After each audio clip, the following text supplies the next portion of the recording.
কোনো প্রমাণ হওয়ার দরকার। ভাগবত শ্রবণ করেছি, সত্যই ভাগবত শ্রবণ হয়েছে কিনা। একটি ভগবানের চরিত্র আমি বলছি। ভাগবত শ্রবণ করেছিল আরব দেশে হাসিনা আর হামিদা। আমি আগেও বলেছিলাম এই চরিত্র, অনেক আসলে বলেছি, তবু আবার বলছি। ভাগবত আমরা শ্রবণ করতে পারছি, বুঝতে পারছি, এটা আমরা জানবো কি করে? বুঝতে পারছি, শ্রবণ করতে পারছি, কি করে জানবো যে সত্যই ভাগবত শ্রবণ হয়েছে, বুঝতে পেরেছি ভাগবত? আরব দেশে হাসিনা হামিদা ভাগবত শ্রবণ করেছিল, অনেক দূর দেশ, সমুদ্রের ওপারে।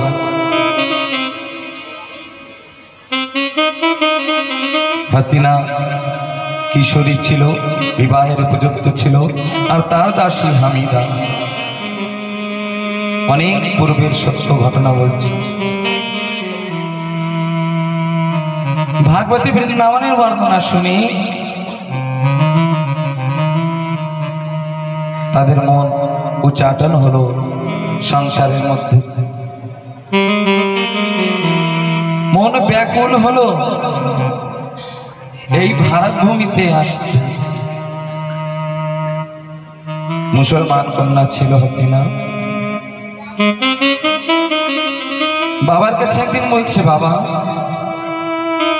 আমি যে ভাগবত শ্রবণ করেছি, ব্রজের লীলা কথা শ্রবণ করেছি,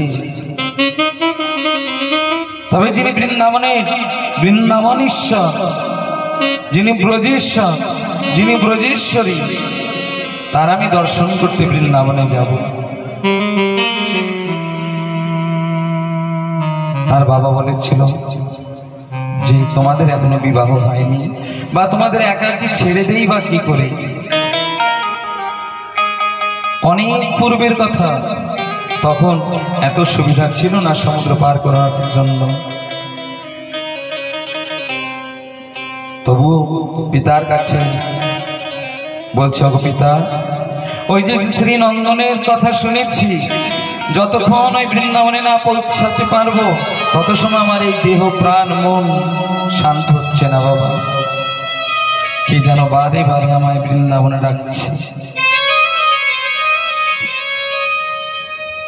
বাবা হাসিনার কামনা দেখে, কথা শুনে বাবারও হৃদয় গলিত হলো যে সত্যই আমার মেয়ে ভাগবত কথা শুনে সেই বৃন্দাবনে যেতে চাইছে, তবে কি করে পাঠাবো?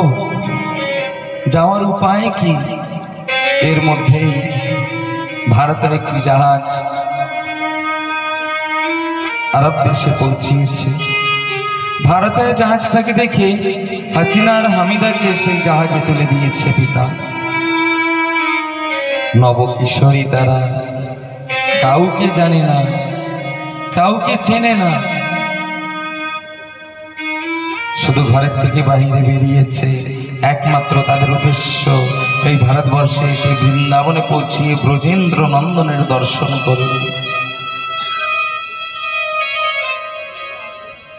এই কামনা নিয়ে জাহাজে উঠেছে। সমুদ্রের মাঝে এসে একটি দ্বীপে জাহাজ থামিয়ে দিয়ে জাহাজের প্রত্যেকটা ব্যক্তি একটু দ্বীপে নেমে বিশ্রাম করছে। হাসিনা হামিদাও নেমেছে জাহাজ থেকে। হাসিনা হামিদা নেমে দ্বীপে একটি বৃক্ষের নিচে গিয়ে বসে কথা বলছে। আর হাসিনা হঠাৎ আকাশের দিকে তাকিয়েছে। আকাশের দিকে তাকিয়ে দেখতে পেল যে আকাশে পূর্ণ চন্দ্রমা উদয় হয়েছে। আজ এই পূর্ণ চন্দ্রমাকে দেখে হাসিনা হামিদাকে ডাক দিয়ে বলছে, হামিদা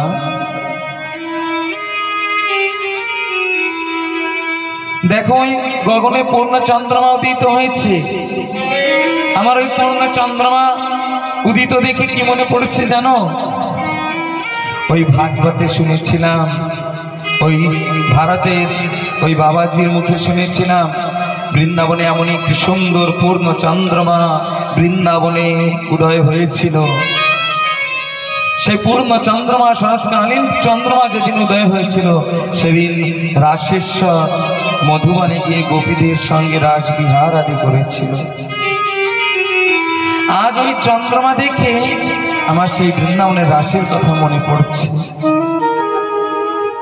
সত্যই তো ওই চন্দ্রমার সুশীতল কিরণ পেয়ে সারাটি বৃন্দাবন আলোতে ভরে গেছে। সকল ব্রজগোপীগণ ব্রজেশ্বরকে নিজের জীবনে পেয়ে তাদের জীবন ধন্য করে নিয়েছে। ওই চন্দ্রমা দেখে বৃন্দাবন কথা বলছে। ওই দ্বীপে কতগুলো বৃক্ষ আদি দেখে বলছে, আমি দা দেখো এই বৃক্ষ দেখে আমার ওই বৃন্দাবনের বৃক্ষের কথা মনে পড়ছে।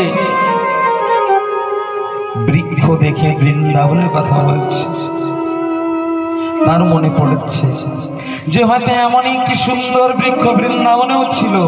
সেই বৃন্দাবনের ডালে বসে, বৃন্দাবনের বৃক্ষের ডালে বসে রাসেশ্বর আমার বেণু বাদন করত, আর গোপীগণ ছুটে যেত ঠাকুরের কাছে। ওই তারা দেখে চিন্তা করছে, ওই আকাশ একদিন বলেছিল, ওগো ঠাকুর আমি তোমার জন্যই তারা দিয়ে আকাশ আঙ্গিনা সাজিয়েছি। এই সমগ্র প্রকৃতিকে দর্শন করছে, আর বৃন্দাবনের কথা মনে পড়ছে তার। কিবা বৃক্ষের ফুল, কোন জায়গায় যদি কোনো ফুল দেখতে পেয়েছে তাহলে ফুলটা দেখে মনে করছে এমন একটি সুন্দর একটি ফুল হয়তো বৃন্দাবনেও ফুটেছিল, যে ফুলের পরে ভ্রমণ গুঞ্জর করত। যা দেখছে সেই দেখার মধ্যে বৃন্দাবনের কথা মনে পড়ছে।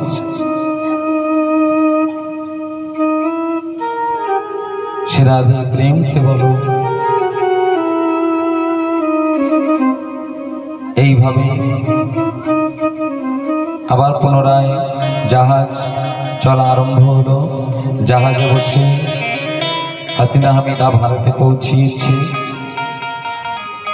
ভারতে পৌঁছিয়ে যখন মন্দিরে গেছে ঠাকুরের দর্শন করতে, মুসলমান কন্যা দেখে মন্দিরের পূজারী মন্দিরে প্রবেশ করতে দেয়নি। এই অচিন দেশে বৃন্দাবনে কাউকে জানে না, কাউকে চেনে না। নব কিশোরী দুইজন কোথায় থাকবে, কার আশ্রয়ে থাকবে কিছুই বুঝতে পারছে না। আকুল হয়ে কাঁদছে, ওগো ব্রজেন্দ্র নন্দন অনেক দূর হতে হৃদয়ে একটি আশা নিয়ে আসছে, তোমার শ্রীরূপ দর্শন করব। তোমার এই বৃন্দাবনের কথা কর্ণে শ্রবণ মাত্রে সারাটি জগতে যেন আমি তোমাকেই দেখছি, তোমা বিনে যেন কিছুই দেখতে পাচ্ছি না। কৃষ্ণ কথা কর্ণ শ্রবণ করে সারাটি জায়গায় কৃষ্ণ দর্শন করছে, আর কিছু দেখছে না। ও ঠাকুর আমি মুসলমান কন্যা দেখে আমাকে মন্দিরে প্রবেশ করতে দেয়নি, এবার আমি কোথায় যাব, কার আশ্রয় গ্রহণ করবো? এই বিদেশে কাউকে চিনি না, জানি না, নিরাশ্রয় হলেন ঠাকুর। আমি বইমুখ হলেন তোমার বৃন্দাবনে এসে। তবে সেই বাবার মুখে যে বৃন্দাবনের কথা শুনেছিলাম, তোমার কৃপার কথা শুনেছিলাম, তোমার দয়ার কথা শুনেছিলাম, সেই সকল কথা কি মিথ্যা? ওগো ঠাকুর যদি মিথ্যাই না হবে তবে তুমি আমাকে তোমার দর্শন দিতে থাকো। আজ বুঝতে পারছি হয়তো এই সমস্ত কথা মিথ্যা। আবার চিন্তা করছে না ঠাকুর, এই কথাগুলো যদি ব্রজের কথা যদি মিথ্যা হয় তো সারাটি জগৎ মিথ্যা, কেউ সত্য হতে পারবে না। নিজের মনে অনেক কথা বলছে, কাঁদতে কাঁদতে যমুনার নিকটে গিয়ে কদম্ব বৃক্ষের নিচে বসছে। সন্ধ্যা আগত হয়েছে, সন্ধ্যা অতিক্রম হলো। রাত্র হলো, ব্রজবাসী সকলের সেবা নিয়ে প্রসাদ পেয়ে ঘুমিয়ে পড়েছে, কিন্তু হাসিনা হামিদা সেই বৃক্ষের তলায় যমুনার কিনারে যমুনার কূলে বসে কাঁদছে, ঠাকুর আমাদের কেউ নেই জগতে, তোমাকে আপন জেনে এসেছি। কাঁদতে কাঁদতে গভীর রাত্র হয়েছে। হঠাৎ হামিদা দেখতে পেল যমুনার বুকে সুদূরে একটি দিব্য আলোতে আলোকৃত একটি নৌকা ভাসছে। হাসিনাকে ডাক দিয়ে বলছে, ওগো হাসিনা, দেখো ওই যমুনার বুকে সুদূরে একটি নৌকা ভাসছে, দেখো কত সুন্দর দিব্য আলো প্রস্ফুটিত হচ্ছে সেই নৌকার থেকে।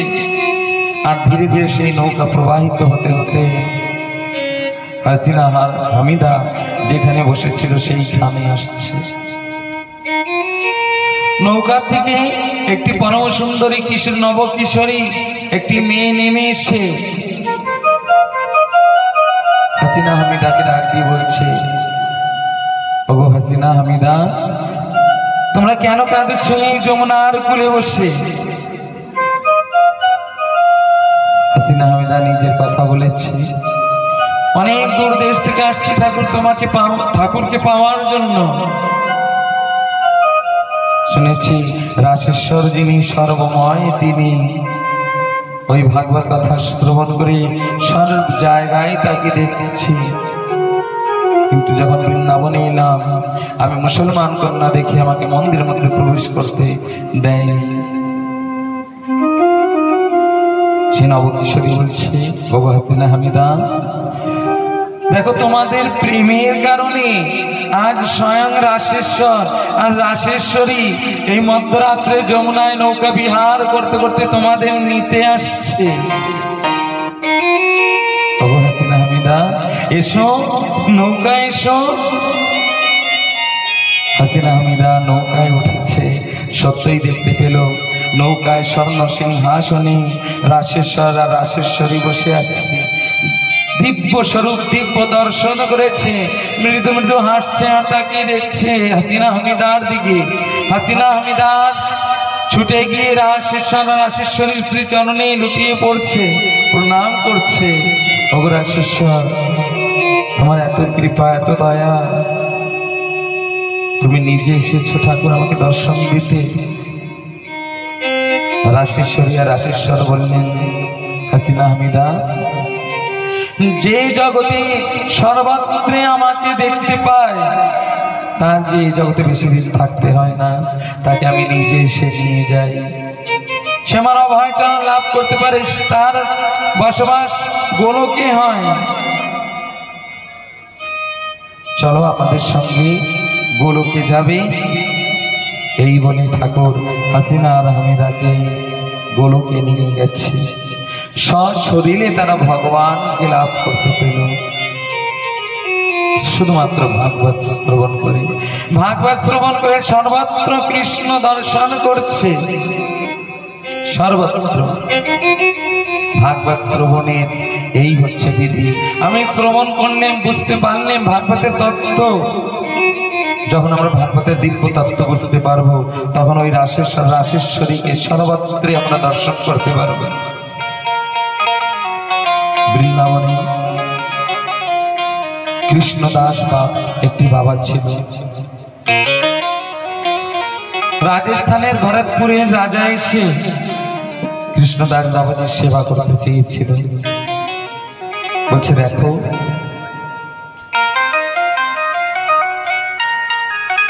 আমি তোমার সেবা গ্রহণ করব না, কারণ তুমি রাজা, তোমার সেবাতে ঐশ্বর্য ভাব আছে, আর ঐশ্বর্য সম্পদ দিয়ে আমি সেবা গ্রহণ করব না। তুমি যদি সত্যই আমার সেবা করতে চাও, তাহলে এই ব্রজবাসীদের সেবা করে যাও, তবে আমি তোমার সেবায় প্রসন্ন থাকব।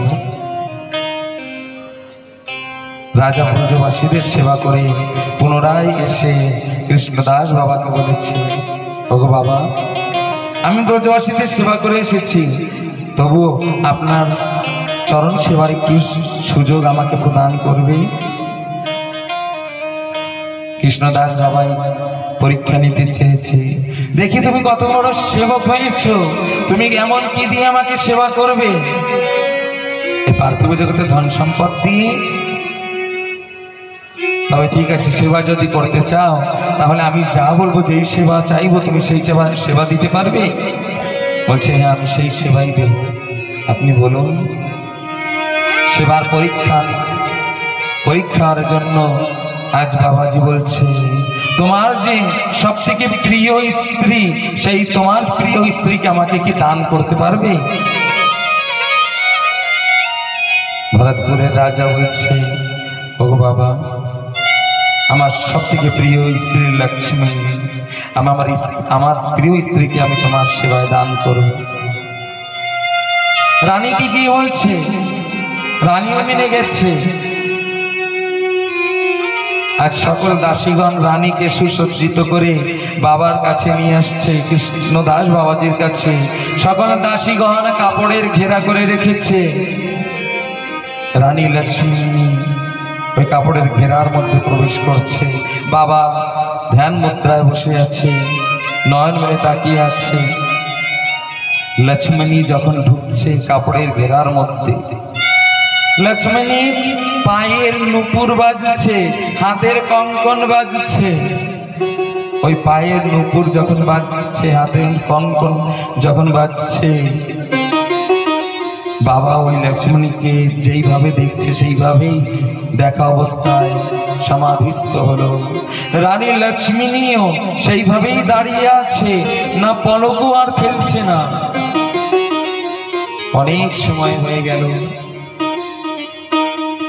রানীর দাসীগণ অনেক দেরি হচ্ছে, বিলম্ব হচ্ছে দেখে কাপড়ের ঘেরার মধ্যে যখন প্রবেশ করেছে, কাপড়ের ঘেরার মধ্যে দেখতে পেল বাবাজি সমাধি অবস্থায় বসে আছে, আর রানী লক্ষ্মী যেইভাবে দাঁড়ানো ছিল সেইভাবেই দাঁড়িয়ে আছে, একভাবে তাকিয়ে আছে। তার চোখে আর পলকও মারছে না, পলকও ফেলছে না। ওইভাবে একভাবে 3-4 দিন গত হয়ে গেল। 3-4 দিন পরে বাবা সমাধির থেকে যখন ফিরে উঠল, সকলে গিয়ে জিজ্ঞাসা করলো, বাবা এমন কি হয়েছে? রানী লক্ষ্মীর যে স্তম্ভিত হয়ে দাঁড়িয়ে আছে, আর তুমিও 3-4 দিন পর্যন্ত সমাধিস্থ হয়েছে। বাবাজি বলেছিল, ওগো ভক্তগণ, রানী লক্ষ্মী যখন এই কাপড়ের ঘেরার মধ্যে ঢুকছে, ওই রানী লক্ষ্মীর হাতের কঙ্কনের প্রতিধ্বনি আর পায়ের নুপুরের যে সুন্দর ধ্বনি, এই ধ্বনি শ্রবণ মাত্রেই আমার রাধারানীর চরণের নুপুরের ধ্বনির কথা মনে পড়ে গেছে। আমার রাধারানীর হাতের কঙ্কনের ধ্বনির কথা মনে পড়ে গেছে, কঙ্কনের শব্দের কথা মনে পড়ে গেছে। ভাগবত শুনেছে যারা, এই পার্থিব জগতের শব্দ মাত্রে যার সংযোগ ভগবানের সঙ্গে হয়ে যায়, তারা ভাগবত শুনতে পেরেছে। যে কোকিলের কুহুক ধ্বনি শ্রবণ মাত্রে যার সংযোগ ভগবানের সঙ্গে হয়ে যায়, সে ভাগবত শ্রবণ করতে পারছে। যে ভ্রমরের গুঞ্জন শ্রবণ করে যার সংযোগ ভগবানের সঙ্গে হয়ে যায়, ভগবানের স্মৃতি হৃদয়ে জাগৃত হয়ে যায়। যেমন একটি সুন্দর ভ্রমর বৃন্দাবনে গুঞ্জন করত, সে ভাগবত শুনেছে। যে গাভী দেখে বৃন্দাবনে রাসেশ্বরের কথা মনে পড়ছে, যার রাসেশ্বরের কথা মনে পড়ে গেছে, বাস্তবিক সেই ভাগবত শুনেছে। যে নদী দেখে, নদীর নির্মল জল দেখে বৃন্দাবনের যমুনার কথা মনে পড়ছে, যার বাস্তবিক সেই ভাগবত শুনেছে। পর্বত দর্শন করে যার বৃন্দাবনের গিরি গোবর্ধন পর্বতের কথা স্মরণ পড়ে গেছে, বাস্তবিক সেই ভাগবত শুনেছে। বৃক্ষে পুষ্প প্রস্ফুটিত হয়েছে, পুষ্প দর্শন করে যার বৃন্দাবনের কথা মনে পড়েছে, বাস্তবিক সে ভাগবত শুনেছে। সেই ভাগবতের তত্ত্ব বুঝতে পারছে। ভক্তগণ, এই সারাটি প্রকৃতির দিকে একবার তাকিয়ে দিন। সারাটি প্রকৃতি কি যেন বলছে, কি যেন কামনা করছে। ওই ফুলের সুগন্ধ যেন কি যেন বলছে, ওই ভ্রমরেও কি যেন বলছে, গুঞ্জন করছে। যেদিন ভ্রমরের গুঞ্জনে রাধা কৃষ্ণের গুণগান শ্রবণ করতে পারবো, সেদিন বুঝবো যে ভাগবত শুনতে পেরেছি, বুঝতে পেরেছি। এই আমাদের নিকটের এই প্রকৃতি জগৎকে দর্শন করে যার বৃন্দাবনের কথা মনে পড়ে গেছে, যার হৃদয় আসনে রাধা গোবিন্দ বিরাজিত হয়েছে, বাস্তবিক সেই ভাগবত তত্ত্ব বুঝতে পেরেছি।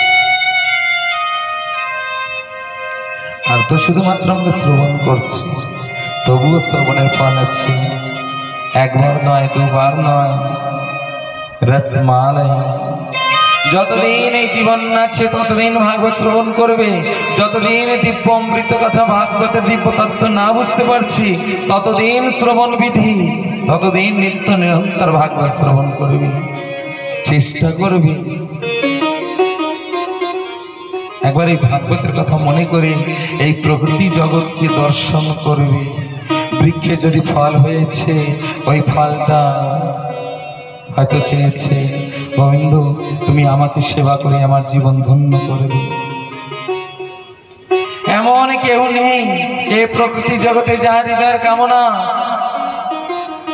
যে রাধা গোবিন্দের শ্রী চরণ লাভ করব। এই প্রকৃতি জগতে সবাই হৃদয় একটাই কামনা, বৃন্দাবনে রাধা গোবিন্দের শ্রী চরণ উপলব্ধি করব। সবার वासुदेव परागति, वासुदेव परागति। गर्ग संहिता पढ़े देखबी, गर्ग संहिता रामचंद्रेर परम गति भगवान श्रीकृष्ण। कारण त्रेता जुगे रामचंद्र निजेर नित्य परिकर निये वासुदेवेर दिव्य विग्रहेर मध्येई प्रविष्ट हन, आबार सेखान थेके आबार प्रकट हन। যত বিষ্ণু আছে, নারায়ণ আছে, সকলেই বাসুদেব থেকে প্রকট হয়েছে, আমার বাসুদেবেই বিলীন হলো। কারণ সকলের পরম গতি বাসুদেব। বাসুদেব বিনে এই জগতে কিছুই নেই। সর্বত্র কৃষ্ণ দর্শন, তাহাকেই বলা হয়েছে মহাভাগবত। রাধে প্রেম সে বলো। তবে আমরা এই জগতে যতদিন আছি, আমরাও চেষ্টা করব সর্বত্র কৃষ্ণ দর্শন। ওই চন্দ্রমা দেখে যেন আমাদের রাশের কথা মনে পড়ে, যেন বৃন্দাবনের কথা মনে পড়ে। আমাদের ভারতবর্ষ বা হিন্দু এই সারাটি বছরে 12টা পূর্ণিমা, 12টা পূর্ণিমা দেখে আমাদের কি মনে পড়ে? রাধে প্রেম সে বলো। কখনো লক্ষ্মী পূজার কথা মনে পড়ে, তাই তো? আজ পূর্ণিমা, আজ কি পূর্ণিমা বলবে? কেউ বলে আজ লক্ষ্মী পূর্ণিমা, অর্থাৎ লক্ষ্মী পূজার কথা মনে পড়েছে। কেউ বলে আজ দোল পূর্ণিমা, কেউ বলছে আজ গৌর পূর্ণিমা, কেউ বলছে আজ গুরু পূর্ণিমা। বাবা, ওই চন্দ্রমা দেখে যার জীবনে শুধুমাত্র বৃন্দাবনের কথা মনে পড়বে, বাস্তবিক সেই ভাগবত কথা শুনেছে। এত ওই চন্দ্রমা দেখে, ওই 12টা চন্দ্রমা দেখে যদি 12 জায়গার কথা মনে পড়ে, তাহলে তার ভাগবত শোনা হয়নি, ভাগবত তত্ত্ব সে বুঝতে পারেনি। ওই এক চন্দ্রমা, ওই এক চন্দ্রমাকে দেখে ওই এক মনের গতি যার হয়, সেই বাস্তবিক ভাগবত তত্ত্ব বুঝতে পেরেছে। চন্দ্রমা একটা, কিন্তু মনের গতি 12টা। প্রত্যেকটা চন্দ্রমা দেখে প্রত্যেকটা মনের গতি আলাদা আলাদা হয়ে যাচ্ছে, আমাদের পৃথক পৃথক হয়ে গেছে। মনের গতি এক করতে হবে। যেমন চন্দ্রমা এক, সূর্য এক, তেমন ভগবানও এক। ওই একেই প্রবিষ্ট হতে হবে, একেই মন সমর্পণ করতে হবে। এই হচ্ছে ভাগবতের মূল সিদ্ধান্ত। আর সারাটি জগৎকে শ্রদ্ধা করবে, কাউকে অবহেলা করবে না।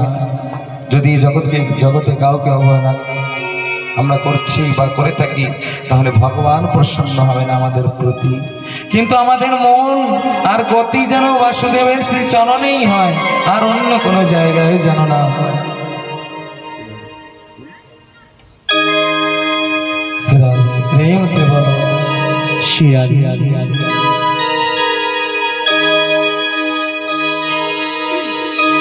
प्यारा वृंदावन धाम